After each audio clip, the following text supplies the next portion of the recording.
All right, what's going on, everybody? It's Ron Brown, LMT, the People's Fitness Professional. My co-host, he's normally not on. He's normally not available on Sundays. I've decided to make myself available on Sundays moving forward because I'm realizing a lot of people have that day available. So here I am, Sunday, with the brother Minister Eric Muhammad of the Nation of Islam. Welcome, brother. Assalamu alaikum. Wa alaikum salam, and thank you for having me again. Thank you for coming. Now, I'd like to start off with some very basic questions, and then I want to go into student enrollment.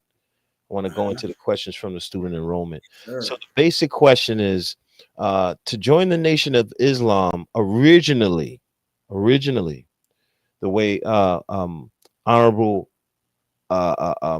Elijah Muhammad set it up. When you become a member, how is it set? How to become a member?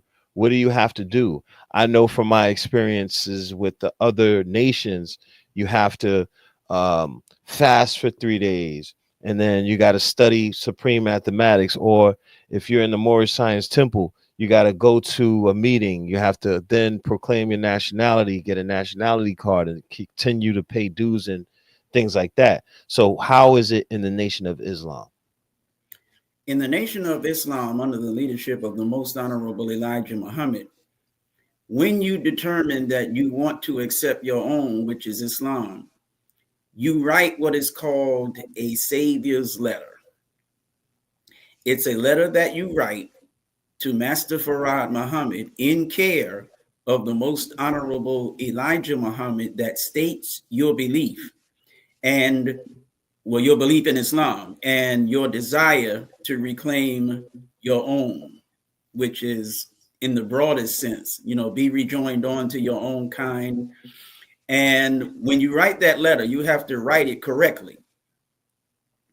And if your letter passes inspection by the laborers of Islam, meaning you have capital letters where they're supposed to be capitals, commas, and periods where they're supposed to be. If you write the letter correctly, the way it's written in your sample letter, then you begin processing.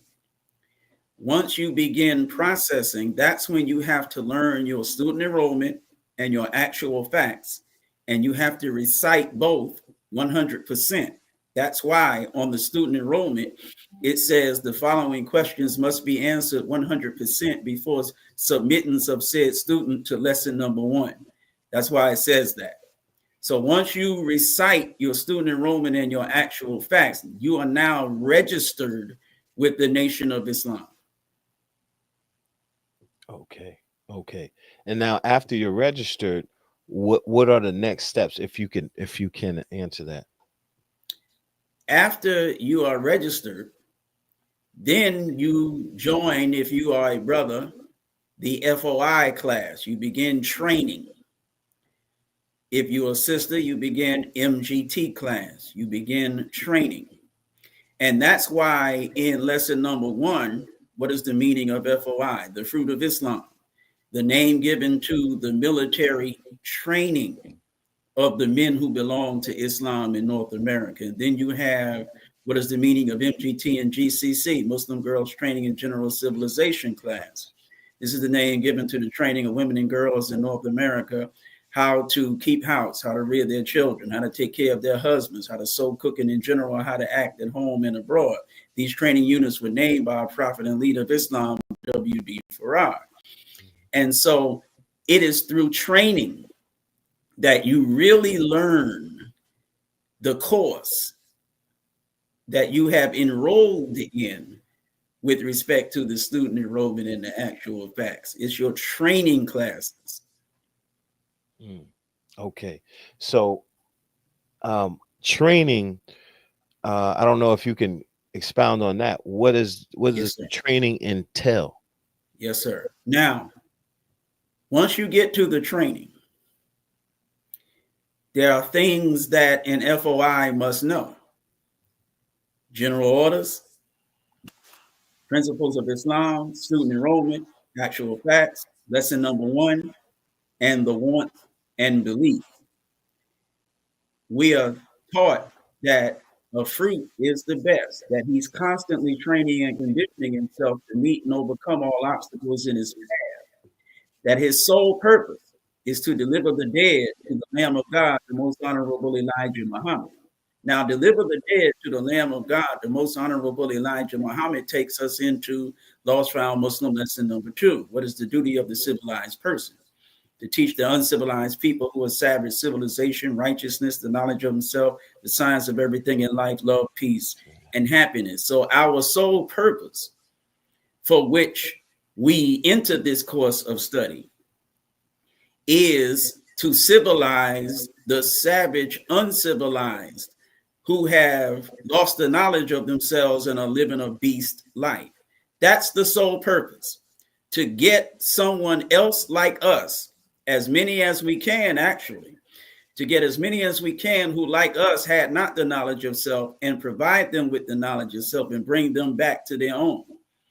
And so that's what we train to do. Mm. Okay. Now, part of the training would be drilling and like the formation. Okay. I'm glad you asked that question. Mhm. The military drill is very important because it teaches a group of men to move as one. Think about that for a second. You got these different individuals, but they all on the same page. They all are of one mind and they all move like one body. And if you've ever seen, and I'm sure you have, but for those who may not have seen, if you've ever seen 10, 15, 20 brothers all moving in perfect synchronicity, it's a sight to behold. When the black man is united and moves as one, he's an unstoppable force. And so the military drill is important because, as I said, it teaches discipline. And again, it teaches us to move in unity as one body, no matter how many we are. Got you. Got you. Okay. Now, you said the laborers of Islam, right? Yes, sir. Now, can you expound on that description or title? Yes, sir. Mhm. In Islam, there are three principal laborers. You have the minister, you have the captain, and you have the secretary. Those are the principal laborers of the Muslim body in any given city. And the place that is our base of operations is called a temple or a mosque. So, minister, captain, and secretary. Minister, captain, and secretary. Right. You have lieutenants. Okay, because okay, Yes, you do have lieutenants, but the lieutenant is not a quote unquote laborer. I'm using the definition that corresponds with the fact that when there are laborers' meetings, like when the messenger would have laborers' meetings, it would be his ministers, his captains, and his secretaries that would go to laborers' meetings. Lieutenants wouldn't go, assistant ministers wouldn't go, squad leaders wouldn't go. It would be ministers, captains, and secretaries. makes sense. Makes sense. Okay, so once you go through the training FOI, so would all men become FOI, or they would have to choose to become FOI? I love your questions tonight. The most honorable Elijah Muhammad teaches us make all men and boys join the FOI and train them up fast and make them brave fighters, ready to give their life at any time for the cause of truth. Okay. Okay. So now FOI training, can you give me a little more about the training? I know like you can't give me like too many details. However, whatever you can give me as far as like the uh I just want people to get a clear picture to see how this goes. Yes, sir. Mhm. Without getting into too much detail, I don't mind some detail at all. Mhm. But without getting into too much detail, the purpose for FOI class is to build strong minds and strong bodies. And so we are taught hygiene, and hygiene would include nutrition. We are taught how to take care of our physical bodies so that we develop strong bodies. The drilling and the exercise and the martial arts training, the boxing, because sometimes we box, all of that is designed to make a strong body. But then we have the disciplines that are mental disciplines, things an FOI must know, learn all methods, use all methods, constantly training and conditioning oneself. Conditioning oneself is not just the body. It's not even mostly the body. It's the mind. Right.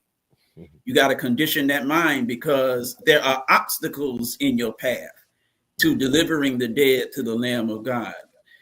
Today, as I was delivering the message of the Most Honorable Elijah Muhammad, going into what we're talking about now, I mentioned how he said in one of his lectures, there is so much misunderstanding, and the people's minds are so clouded with that misunderstanding that it's very hard to bring actual truth to the people today, especially the truth of the time.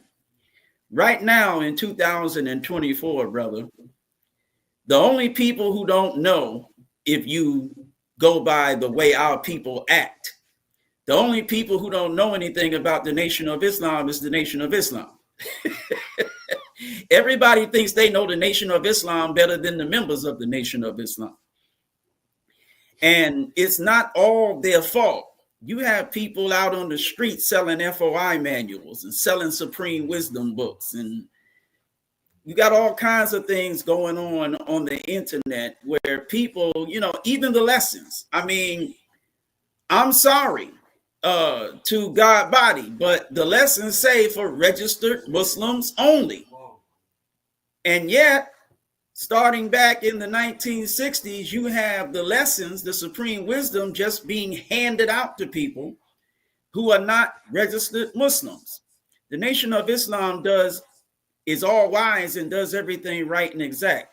If the Supreme Wisdom says for registered Muslims only, then although I am very, very grateful, I got to admit, I hope I'm not saying anything wrong, but though I am very, very grateful that God body had this wisdom, it still wasn't the right thing to do. But I'm glad that wrong was done. You know how they say if loving you is wrong, I don't want to be right? Yeah. Bottom line is registered Muslims sold out and flipped the script and gave up the Supreme Wisdom for a kufi and some damn flip-flops. And it was God body that kept the Supreme Wisdom going, not us. So it was supposed to be kept among registered Muslims, but had it been kept among registered Muslims and not been taken to, quote unquote, the babies in the streets, we might not be here right now. Check. Now, close quarter drills, the eating. I want to go over, before I go into the student enrollment, I want to go over the books that people should have of the Honorable Elijah Muhammad. Excellent. Your questions tonight are insane, brother. I'm loving it. In the training manual, you have a list of books. It said books to read. And it lists the books that you definitely need to read. Now, you can't list every book that would be good to read, but books that it is absolutely mandatory for you to read, some of which it says, Message to the Black Man, the Holy Quran, the Bible, How to Eat to Live, book 1, How to Eat to Live, book 2, Fall of America, and Our Savior Has Arrived. It may even mention the Supreme Wisdom, book 1 and 2. I don't have the manual in front of me right now. It does? Okay. Well, I get it right every now and then. And so these are books that are definitely required reading. Supreme Wisdom Book 1, Supreme Wisdom Book 2, Message to the Black Man, Our Savior Has Arrived, The Fall of America, both books of How to Eat to Live, 1 and 2, plus the Holy Quran and the Bible. Mhm.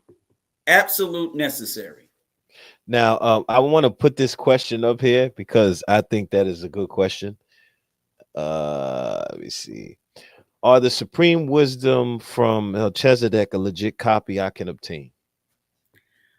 I choose to avail myself of my Fifth Amendment rights under the Constitution of the Oh, United States of America. good, good answer. I like that answer. But I have a copy of that. I don't. Okay, okay. Let's be clear. Ain't no sense in playing around. Let's be clear. Mel is my man. I either like you or I don't. Let me repeat that.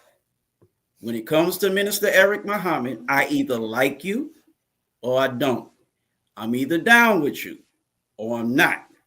Mhm. Mel is my dude. I'm down for Mel. Okay, But hell no, you ain't got no business with that. And hell no, it ain't legit. okay.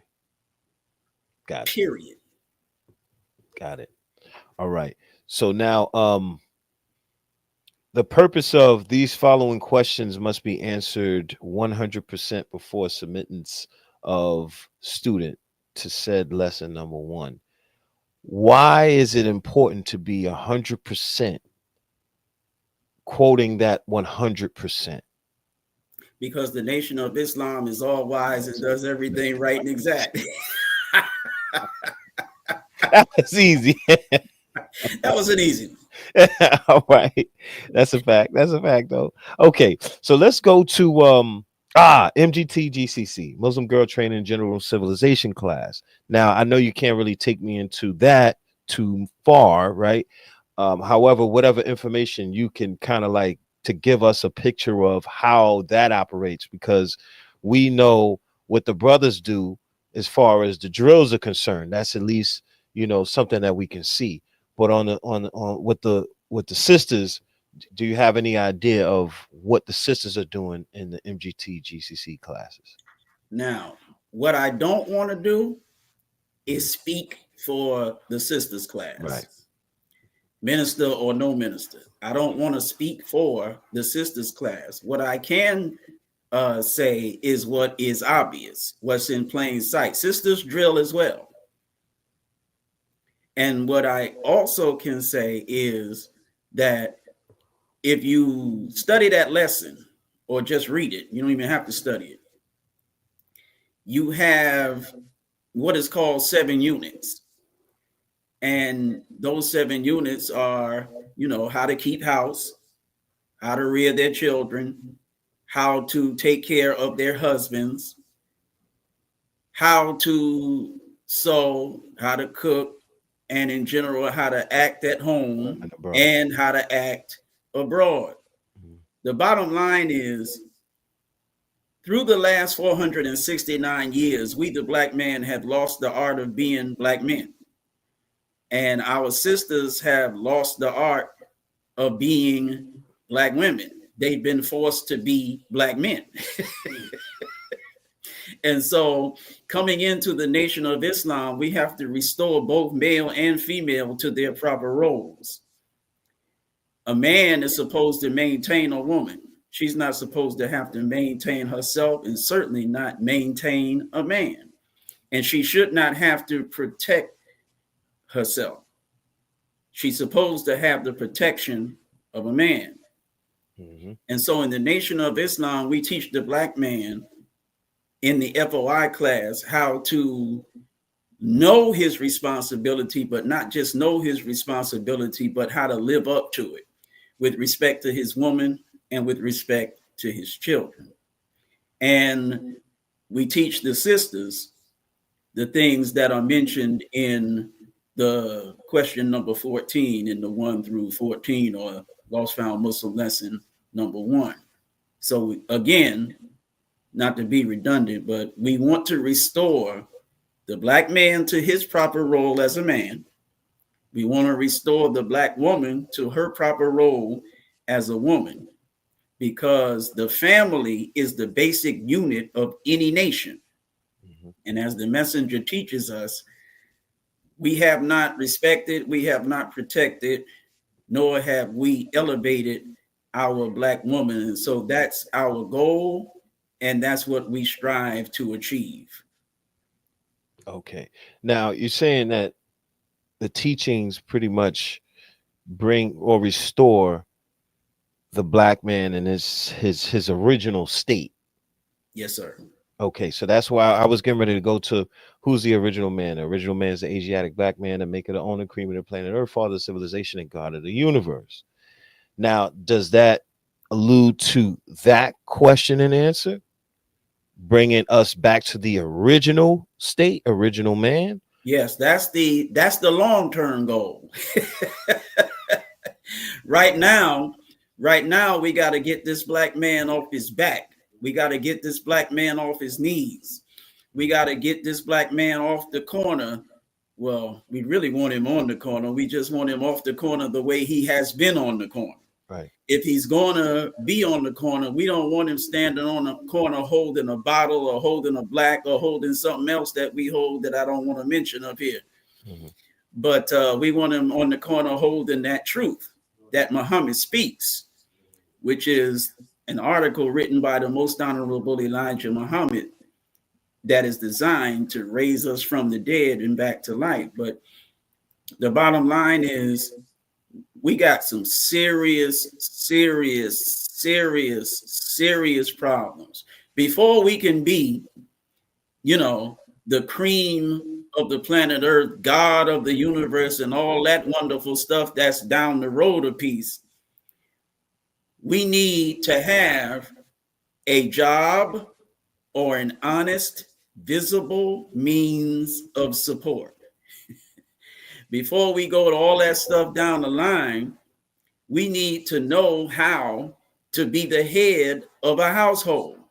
Mm. Before we go down the line to all that God of the universe, we need to learn how to respect our women, how to protect them from their enemies and our enemies. And we need to learn how to elevate them, because until we respect our woman, the most honorable Elijah Muhammad said, the brown man, the yellow man, the white man, no man will respect us until we recognize and respect our woman.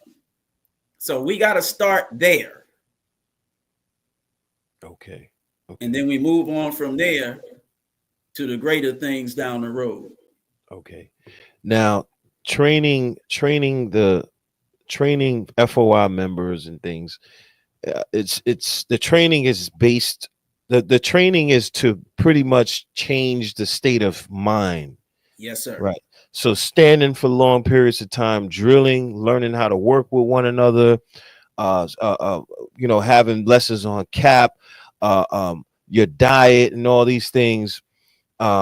These things are tools to bring you back to that original man, that Yes, sir. original state. Okay. Absolutely. It starts you on that process. You're at the beginning of the process. And if you stay in the process long enough, then you get to the end of the process where you're back on top of civilization, no longer at the bottom. Okay. Okay. So now to take it to the 1 to 10 or the student enrollment, who's the original man? We already went over that. Now, who is the color man? Now, um, what the purpose of talking about the colored man at this time, which was around the 1930s? Um, what was the significance of it? Do you think it was because of the time and period they were in, dealing with the social issues at that time, or was it just I don't know what you think about it. Like, what was the purpose of putting the compare contrast original man and colored man there? Prior to, what I can say is with certainty, I don't want to, start giving, Minister Ericology. Uh, I want to keep it Elijah. Mhm. What I can say for sure is this. Prior to July 4, 1930, the NAACP existed. Mhm. And the NAACP is an acronym which means the National Association for the Advancement of Colored People. Taking that into consideration, the term colored was used to identify us as far as Black people in the hills of North America. So we actually considered ourselves to be colored people. Well, the second question in the student enrollment, it eliminates that. Right. And it teaches us who the colored people really are. That we are not colored. We're Black. We're Asiatic Black. Make our own the cream of the planet Earth, Father, civilization, God of the universe. We're Black. But the colored man is the Caucasian white man, or Yakub's grafted devil, the skunk of the planet Earth. So it reorganized our thinking. No, white man, we're not colored. You're the one that's colored. Mhm. And it further teaches us why the white man is the colored man. If you're not the original man, you have no other identity but colored man. Okay. And so I can say this, the utility of that question is to get our mind out of thinking of ourselves as colored people and to recognize ourselves as the original Black man. And since the white man is a grafted man from us, then that makes him the colored man. To color means to alter or change. And the white man is quite a different man than the man that he was grafted from, the original Black man. Yes, sir. Now, in the supreme wisdom, it says the color man is the Caucasian man, the Caucasian white man, or Yaku's grafted devil, the skunk of the planet Earth. Yes, sir. Now, having the skunk of the planet Earth, why was that important to put there? Like, I'm just trying to find. Does it have a? Does it figure out? Does it have any like esoteric meaning to it, or is it just plain out skunk? The if you when you read it, it says the skunk of the planet Earth. Mm-hmm. If you study a skunk, study the attributes of a skunk. The skunk has a spray that it uses, and what it sprays, we know what it is basically liquid waste. Mm-hmm. When the skunk sprays you, long after the skunk is gone, long after the spray is sprayed, and no matter how much effort you have put into eliminating the effect of having been sprayed, we can still smell it. And this is the effect that the white man has on the Black man. The white man, he goes to Africa and he colonizes Africa, and then the African nations get their so-called independence. But colonialism is followed by what? Neo-colonialism. Okay. Because they still have a colonialist mentality. The white man mated us as Black men and women here in the hills of North America like animals. He would have a Black man that he called a buck, that he used to stud. And he would use a particular Black or type of Black male to mate with many Black females and to produce children with them. Mm-hmm. The woman had no right over her body, and the man had little rights over his. And so you look today, and what are we doing?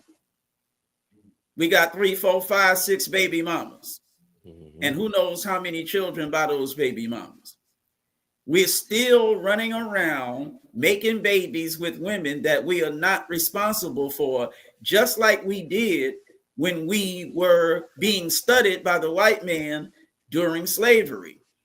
The white man had to take care of the children that we produced, and he had to take care of the women we produced those children through. And those women respected the authority of the white man and not us. Well, you got the same thing going on today. The reason why you have so many baby daddies and baby mamas and that type of thing is because the white man has functioned with respect to our lives as a skunk. Long after the slavery that introduced that dynamic of black male female relations, we're still relating to one another in that same manner. So the white man is the skunk of the planet Earth. The effect of being under the white man's rule, we're still in it. We know, look, the white man comes and finds you Kunta Kinte. He brings you to America and he imposes upon you the name Toby Reynolds. Mm-hmm. You're a slave, you're a chattel slave. 150 years after chattel slavery, you're still Toby Reynolds? What the hell? Why are you still Mark Johnson? Why are you still LeBron James in 2024? Because the white man is the skunk of the planet Earth. You still wearing the white man's Christian names, the white man's European names, as if you are still the white man's property. We still function like we're the white man's property. We're supposed to be free. The white man literally took the chains off our ankles and our necks and our wrists, and yet we're still in America. That makes no sense. White man take the chains off you in Delaware, Maryland, and what you do, maybe you go to New York City, whoopee-doo. This is still a strange country. Why aren't you going back home where you came from? Why aren't you trying to rejoin onto your own kind? I mean, it used to mean something to you that you were away from Africans. It used to mean something to you that you were away from Africa. Now you're here in America playing video games and going to the mall, and you think, you know, we're doing pretty good for ourselves. No, sir. No, ma'am. It's the white man skunk attribute that we still act as though we are slaves on the plantation. We still expect the white man to feed us, clothe us, shelter us, educate us, and to govern us with laws, govern our lives with laws. It just makes no sense. It's the skunk effect in our mind. We're not physical chattel slaves anymore, but we still have a slave mentality. Okay. Now, to bring it to the next question and answer, the population. See, in my lessons, it doesn't say this exactly. So that's why I have the book out. So I want to make sure I quote it from the nation, from Supreme Wisdom. So the population of the original nation in the wilderness of North America is 17 million, with the 2 million Indians makes it 19 million, and all over the planet is 4,400,000,000. When I look at that question and answer, what do you see what significance do you see in that? For me, it was for me to recognize that we are the majority all over the world. Absolutely. And to see that when we go into the fourth question and answer, that we are still the minority in America, though. Right. Okay. Being the minority in America makes it necessary for us to know we're the majority outside of America. Because we're so used to thinking of ourselves as a minority. We still refer to ourselves as minorities. We still refer to ourselves as minorities. See that skunk effect again? When did we become a minority? The white man has been a minority for 6 2,000 years, and yet here we are in America referring to ourselves as minorities. So the first thing is the big picture. Right. Knowledge of self requires that you know yourself. You need to know the numbers. You need to know, have the math on yourself. You know, how many of us are here? How many of us are all over the world? I mean, it's just basic knowledge of yourself that you need to have. However, then you come to the God, not the devil, but the God in the details. Mm-hmm. And when you get into the details, you see that the black man is God. We're the majority. Listen, if the white man only numbers 400 million and we number 4,400,000,000, then that tells us right there that we are the original man and the white man is the colored man. He's got to be the new man, because if we were not here first, there wouldn't be so many more of us than them. Think about it. White man, how come it's only 400 million of y'all? You must have just got here.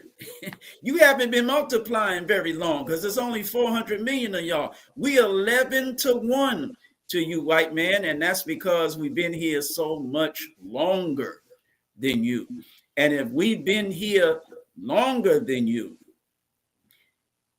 we know that God is, always has been, and always will be. Is that right? Yes, sir. Well, that being the case, if the white man at one time was not here and the black man was here, what does that tell you about the relationship of the black man to God versus the relationship of the white man to God? There was a time when there was God, the black man, and nobody but the black man. And I'm only speaking functionally as if God is something other than the black man. I'm saying that if we take it from what the white man claims, white man, you claim that the black man was here first. Even you claim that, okay? You also claim that God has always been here. So there was a time when there was nobody but God and the black man. Cracker, where were you? So how do you all of a sudden come up the chosen people of God? There was a time when the black man was here, God was here, and you were nowhere to be found. So if God loved the white man so much, why did he wait so many millions of years before he brought the white man into existence? I'm just asking the question from what the white man claims himself. I mean, you can back this cracker up. Here's God and the black man, and he's so satisfied with the black man that millions of years go by, he ain't thought about no white man. Then all of a sudden, when you come along, white man, all of a sudden we get prophets talking about a doomsday for man. There never was a doomsday in the culture of black people. There's no original society that has anything like a doomsday in the teaching. But once the white man gets here, there's a day of judgment. There's a doomsday. There's the end of the world.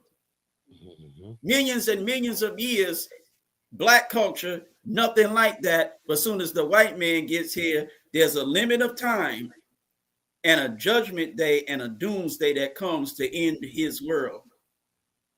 So there's a lot of significance if you really just piece it apart. Gotcha. Now, the square miles of the earth is 196,940,000 square miles. So knowing that, I mean, what do you think is the purpose of that, to know that? I'm thinking more like arithmetic, like understanding arithmetic, and to eventually till land and build your own down the line. Exactly. Now, the place that I always like to start with everything is the big picture, meaning the simplest, most basic, and fundamental.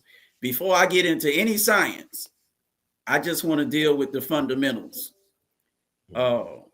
When you say, The total area of the land and water of the planet Earth is 196,940,000 square miles. Mhm. If you are to rule as a god, then you must know what it is that you are ruling. You got to have the mathematics on it. You can't rule the earth as a god. You don't know how much land it is. You don't know how much water it is. You don't know how much is producing land. You don't know the islands. You don't know the deserts. Like, you don't have the you don't even know anything about the planet, yet you are to rule the planet as a god. That can't happen. In order to prepare you for rulership as a god of this earth, we got to give you the knowledge. We got to give you the mathematics of the earth. And then we got solar facts, right? Yes, sir. And we take you to the other planets. We take you into the sun, right? We take you into the moon. We take you into all of these things. And so by doing so, you are given the knowledge that will enable you to master what you are being given as a domain to be the ruler of. Right. So yes, now going beyond that, oh, absolutely. Absolutely. We must get some of this good earth that we can call our own and start building for ourselves. Indeed. Absolutely. Indeed. You sitting here fighting the white man over, I'm sorry, brother. No, you sit here fighting the white man, or what's even worse, fighting your black brother for a neighborhood, because that neighborhood brothers have a handkerchief or what they call a flag of one color. You got one of another color, and y'all battling over turf when the turf don't belong to you or your brother. Mm-hmm. It belongs to the white man. So what are we killing each other over a hood, a neighborhood for, when the earth is so big? I mean, there's 57,255,000 square miles of earth. What in the hell do I look like trying to fight you and kill you for 5 or 10 blocks in South Central Los Angeles that might only come up to what, 20 square miles, maybe? And there's 57,255,000 square miles. You can have that hood over there. It's plenty. The earth is big. It's too big to be fighting you over that little patch. Mm-hmm. The bottom line is, if we work together instead of against one another, that 20 square miles can become 20 million square miles. Mm-hmm. Gotcha. Now, when it says in the ninth degree, or the ninth question and answer, it says, what is the said birth record of the Nation of Islam? The Nation of Islam has no birth record, is older than the sun, moon, and stars, right? So now, are we talking about the Nation of Islam in particular, as in the Nation of Islam led by Honorable Elijah Muhammad, or are we talking about Black people? That's another one of those fantastic questions you've been coming with tonight, brother. The question is, what is the birth record of the said Nation of Islam? Notice it doesn't say what is the birth record of the Nation of Islam. Right. It says what is the birth record of the said Nation of Islam. When you say the said Nation of Islam, that's the only Nation of Islam we know of, which is a movement begun in Detroit, Michigan by one Wallace Farad Muhammad, later to be led by the Most Honorable Elijah Muhammad. And so that being the case, we're clearing up any confusion. We don't want the confusion of, well, the Nation of Islam started in Detroit, Michigan in the 1930s. Hold up, wait a minute. We need you to understand that the Nation of Islam is not some movement. That same lecture that I mentioned to you, where the messenger talks about confusion, is called Why I Teach Separation. When the messenger first comes on, he says, I'm happy to see your smiling faces, but I can't smile too much because we only have a small family here in attendance. And then he goes on to say, look, this is not an organization's work. It's not a special club or special secret society that we're trying to establish. This is a universal work to bring about the separation of us from the devils for the purpose of destroying the devils and saving us. It's a universal work. So, yes, we are a movement in America.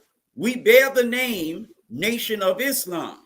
But don't look at us as something that started in Detroit in the 1930s, because though we are the Nation of Islam, the Nation of Islam, yes, in America, it's a movement.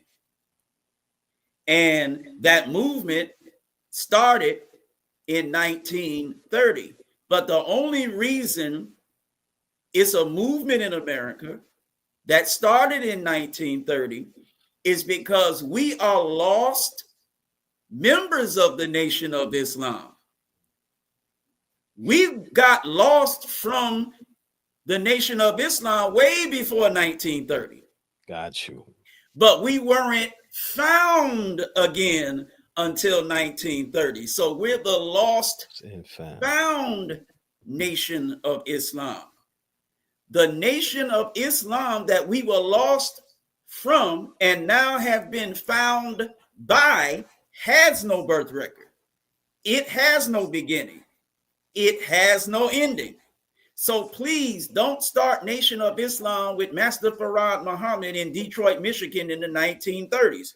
Please, Afrocentric, stop starting the Nation of Islam or the religion of Islam, whatever of Islam you want to call it. Stop trying to start it with a prophet in Arabia 1400 years ago. The Nation of Islam has no birth record. It has no beginning. It has no ending. And so when you look at it, what is the population of the original nation in the wilderness of North America and all over the planet Earth? The population of the original nation in the wilderness of North America, you read it, is 17 million. With the 2 million Indians makes it 19 million. All over the planet Earth, it is 4,400,000,000. Even rabbits can't make no 4,400,000,000 from 1930 to 2024. I don't even know no rabbits that could make nearly 5 billion from 632 AD until 2024. That's a little too much, if you ask me. Bottom line, brother, when the question is asked, what is the population of the original nation? The original nation is the Nation of Islam. Boom. That's the original nation. And so, yes, that nation has no birth record. Right. It has no beginning. It has no ending. You can't find the beginning of the black man. The white man keeps saying, okay, well, we found some woman 2 to 5 million years ago. Her name Lucy or whatever. I don't know what they want to call it and don't care.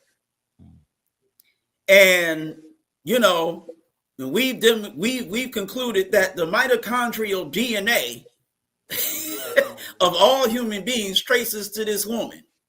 Really? What did she do? Lay an egg? She didn't have no daddy? What did she do? Grow on a tree? You cannot find the beginning of the black man. The black man is, always has been, always will be. We have been lost from that nation for 469 years, but we were found 110 years ago. And so after having been found, a movement was set up to bring about the slow but steady transformation that would bring about the rejoining of us onto the nation that we had been lost from. We're not qualified to be rejoined onto that nation as we are, because we're so different than what we were. So we need a work of restoration first, and then we go on back and we can integrate or reintegrate back to our own seamlessly. Mm-hmm. Right now, if we try to make the connection, it doesn't work, because our people, they see how disunited we are, how much hate we have for ourselves, how much shame we have for ourselves. We're ashamed of Africa. How can we go to Africa ashamed of Africa? We sit here asking Africans stupid questions like, do y'all have toilets over there? Y'all got sinks and bathrooms over? I mean, we stupid as hell, brother. Pardon me for, being too raw. But come on, bro. What are you asking Africans questions like that for? You wouldn't ask a European a question like that.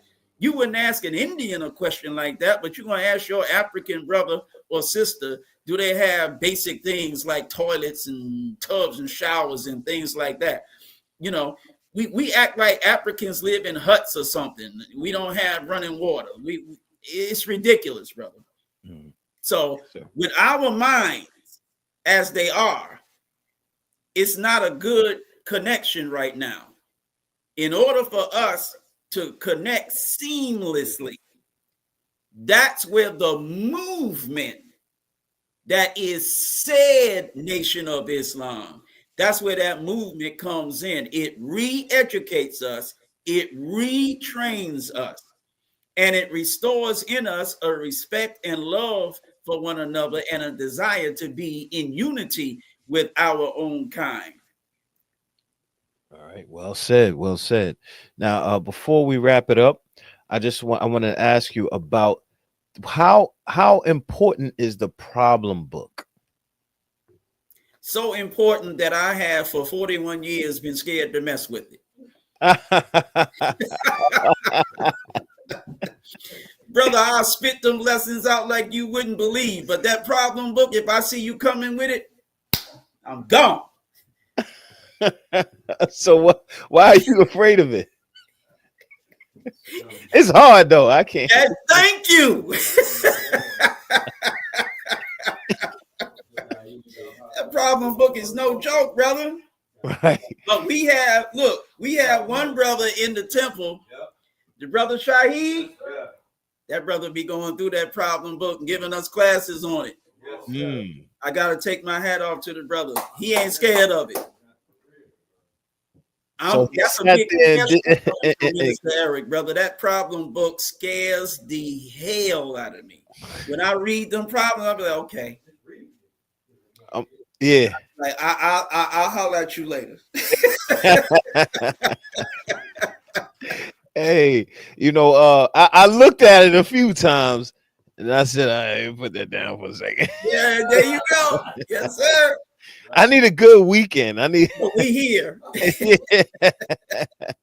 So now I want to ask questions about food and things like that, but yes, sir. We could do that in another podcast. Again, shouts out to everybody in Lithuania. I don't know, I've never been to Lithuania. I don't know what Lithuania is, but we seem to be popular in Lithuania. So shouts out to Lithuania. Wow. Yeah. Oh, also Tokyo. Shouts out to Tokyo. I don't know. Damn. All right. So now, before we wrap it up, yes, sir. I just want to go over real quick the days that members attend. I don't want to say service. I don't want to say temple. I can say temple, right? Right. Temple meetings. Temple meetings. The days members are at temple meetings are what days? The Nation of Islam, under the leadership of the Most Honorable Elijah Muhammad, had several meeting days. You had the Sunday temple meeting from 2 to 4 p.m. You had the Wednesday night temple meeting Mhm. from 8 p.m. to 10. The Friday night temple meeting from 8 p.m. to 10. And I do want to be quick, but let me say this. This whole study group crap is garbage. And I don't care if somebody comes behind me and says it's not, it's garbage. I said it's garbage, it's garbage. No such thing as no study groups in the Nation of Islam, period. You don't have study group on Wednesday night. You don't have study group on Friday night. You have regular temple meetings, just like the one on Sunday, on Wednesday night, and on Friday night. Now, this was under the most honorable Elijah Muhammad. Now, you have the classes. Now, in certain cases, the FOI class was on Monday night, 8 to 10. When I joined under Farrakhan in 1983. FOI class was Saturday morning, 9 in the morning until 11 in the morning. So FOI class, sometimes it's on Saturday, sometimes it's on Monday. I don't mean to say that at a temple, it might be Saturday or it might be Monday. What I mean to say is this: depending on what movement you are a part of, because there's like 7,926 nations of Islam. What? Everybody wants to be the leader of a nation of Islam. It's ridiculous, brother. We so fractured and divided, it's ridiculous. I said 7,926 just to be funny. But you have different nations of Islam with different leaders, and it's preposterous. But bottom line is, depending on what movement you're in and what time or stage that movement is going through. Case in point, at Muhammad's Temple number 15, our FOI class was on Monday nights until I, in my infinite genius, decided I was going to get a second shift job working, between those hours on Monday. So then I switched the class to Saturday morning. But the only reason we don't have FOI class on Monday night is because I'm the lieutenant. I'm the trainer of the men, and I'm not available on Monday night. So I have the FOI class on Saturday morning. Okay. Then you have the MGT class, which is on Saturday. I believe, I'm not positive, but I believe the MGT class starts at like 12. I haven't been an MGT, so, Right. Right. That's impossible. Yeah, I believe it starts at 12. It's kind of hard. I would imagine that it would be kind of hard for a sister to be having class on a Saturday morning. Okay. You got 13,473 children in the house and a pain in the neck husband who knows what he's putting on you. And so in the morning, I just don't see how you could manage all of that and be at some class at the temple. You got too many things to do as the woman of the house in the morning, but you can pretty much get things down to a manageable level by 12 o'clock in the afternoon. Okay. Now, I want to just say this before we close. Yes, sir. No disrespect to nobody out there, but the Nation of Islam women are like, from what I see, are like top of the line. Like their skin's clear, their mannerisms, they're very disciplined, well spoken, and they you can't reach them if if you're not a part of the Nation of Islam. They're gonna respectfully, kind of like tell you can't really talk to them, kind of, some of them. So Yes. I have a lot of respect for the women in the Nation of Islam, and I don't know if you have, do you see it the same way? Oh, absolutely. Minister Eric Muhammad is very, very hard on a woman. If you're a woman, you either hate me or you hate me because I'm no nonsense. But the reason I'm no nonsense is because a woman is nothing to play with, Right. period. The woman, like the messenger said, is the field through which you produce your nation. And so, as the messenger teaches us, every nation is judged by its woman. If you only have enough money to buy one set of nice clothes, typical average Negro, you're going to get yourself right and have your woman looking raggedy. That's the stupidest thing you could do. If you don't have enough resources to take the same care of your woman that you could take care of yourself, you use those resources to make sure your woman is right.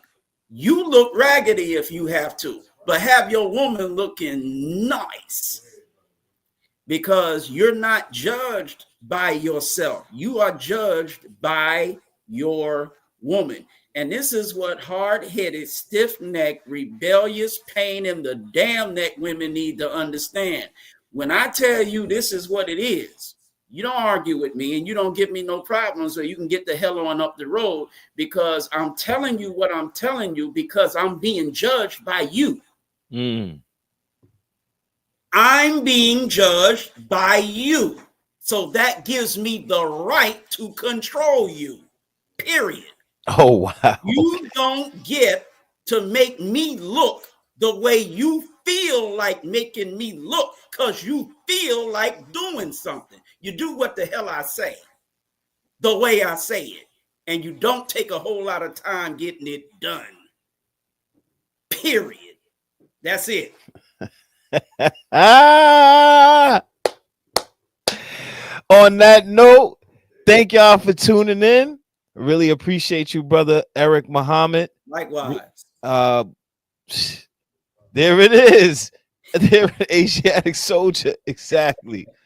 Thank y'all for checking in. Really appreciate y'all. Shouts out to everybody on Spotify, Apple, all the streaming platforms, also YouTube.